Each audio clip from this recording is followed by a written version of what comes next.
عزیر علیہ السلام انبیاء کرام کی جماعت میں ایک کریم اور عظیم نبی تھے۔ اللہ تعالیٰ نے انہیں ایک بستی کی طرف چلنے کا حکم دیا۔ وہاں پہنچے تو بستی ویران تھی، بے آباد تھی۔ اب یہ حیران ہوئے کہ مجھے یہاں کس لیے بھیجا گیا۔ ایسے میں خیال آیا اللہ تعالیٰ اس مردہ بستی کو کیسے زندہ فرمائیں گے۔ یہ خیال تعجب کے طور پر تھا۔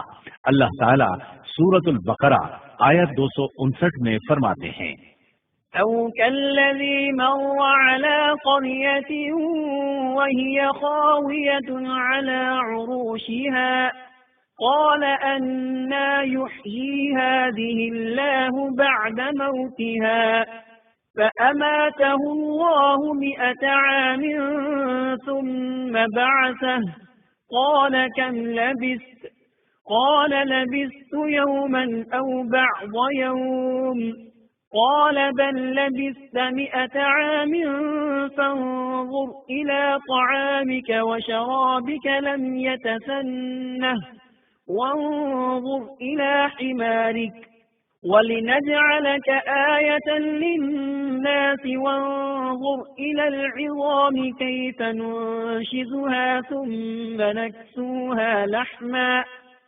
فلما تبين له قال أعلم أن الله على كل شيء قدير۔ یا اس شخص کی مانند کہ جس کا گزر اس بستی پر ہوا جو چھت کے بل اوندھی پڑی ہوئی تھی۔ وہ کہنے لگا کہ اس کی موت کے بعد اللہ تعالیٰ اسے کیسے زندہ کرے گا، تو اللہ تعالیٰ نے اسے بھی موت دے دی 100 سال کے لیے۔ پھر اسے اٹھایا، پوچھا تجھ پر کتنی مدت گزری؟ کہنے لگا 1 دن یا دن کا کچھ حصہ۔ اللہ تعالیٰ نے فرمایا تو 100 سال تک ٹھہرا رہا۔ پھر اب تو اپنے کھانے پینے کو دیکھ کہ یہ بالکل خراب نہیں ہوا، اور اپنے گدھے کو بھی دیکھ، ہم تجھے لوگوں کے لیے ایک نشانی بنا رہے ہیں۔ تو دیکھ کہ ہم ہڈیوں کو کس طرح جوڑتے ہیں، پھر ان پر گوشت چڑھاتے ہیں۔ جب یہ سب ظاہر ہو چکا تو کہنے لگا میں جانتا ہوں اللہ تعالیٰ ہر چیز پر قادر ہے۔ اللہ تعالیٰ نے نیند کی حالت میں عزیر علیہ السلام کی روح قبض کی تھی، اس لیے انہوں نے جواب دیتے وقت سمجھا کہ شاید وہ سو رہے ہیں۔ انہیں یہ احساس بھی نہ ہوا کہ میں تو اتنا عرصہ مردہ رہا ہوں۔ جب وہ سوئے تھے تو صبح کا وقت تھا۔ جب دوبارہ زندگی ملی تو عصر کے وقت آنکھ کھلی۔ اسی لیے اللہ تعالیٰ کے سوال کے جواب میں انہوں نے کہا میں 1 دن یا دن کا کچھ حصہ سویا رہا ہوں گا۔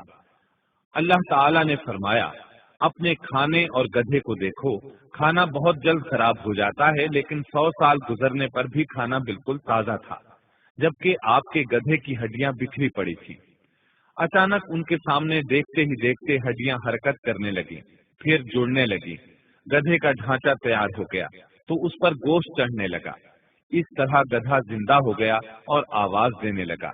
یہ دیکھ کر عزیر علیہ السلام پکار اٹھے، واقعی میرا پروردگار ہر چیز پر قادر ہے۔ ان کی اس عارضی موت کے دوران وہ بستی آباد ہو چکی تھی۔ عزیر علیہ السلام نے ان سے پوچھا کیا تم لوگ عزیر کو جانتے ہو؟ انہوں نے کہا جی ہاں، انہیں فوت ہوئے 100 سال سے زائد عرصہ بیت چکا ہے۔ تب عزیر علیہ السلام نے انہیں بتایا میں ہی عزیر ہوں۔ انہیں یقین نہ آیا۔ وہ ایک بڑھیا کو لے آئے، اس کی عمر 120 سال تھی۔ انہوں نے اس سے عزیر علیہ السلام کے بارے میں پوچھا۔ اس نے عزیر علیہ السلام کی 10 نشانیاں بیان کی۔ وہ سامنے کھڑے عزیر علیہ السلام کو دیکھ رہے تھے، تب انہیں یقین آیا۔ عزیر علیہ السلام ان کے درمیان قیام پذیر رہے۔ آپ نے انہیں نئے سرے سے تورات کی تعلیم دی۔ وہ اس کو بھول چکے تھے۔ بستی والے ان سے بہت متاثر ہو گئے، ان کی تعظیم کرنے لگے۔ اس عظیم معجزے کی وجہ سے رفتہ رفتہ وہ انہیں اللہ کا بیٹا تصور کرنے لگے۔ اللہ تعالیٰ سورہ توبہ آیت 30 میں فرماتے ہیں وقالت اليهود عزير ابن الله، اور یہودیوں نے کہا عزیر اللہ کے بیٹے ہیں۔ یہ اللہ نے ان کا ایک جرم بیان کیا ہے۔ یہ جرم ان میں نسل در نسل چلتا رہا، یہاں تک کہ اس دور میں بھی یہودی عزیر علیہ السلام کو اللہ کا بیٹا مانتے ہیں۔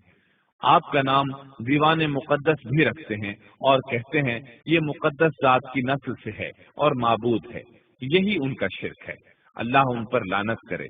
اللہ انہیں اس جرم کی سزا ضرور دے گا۔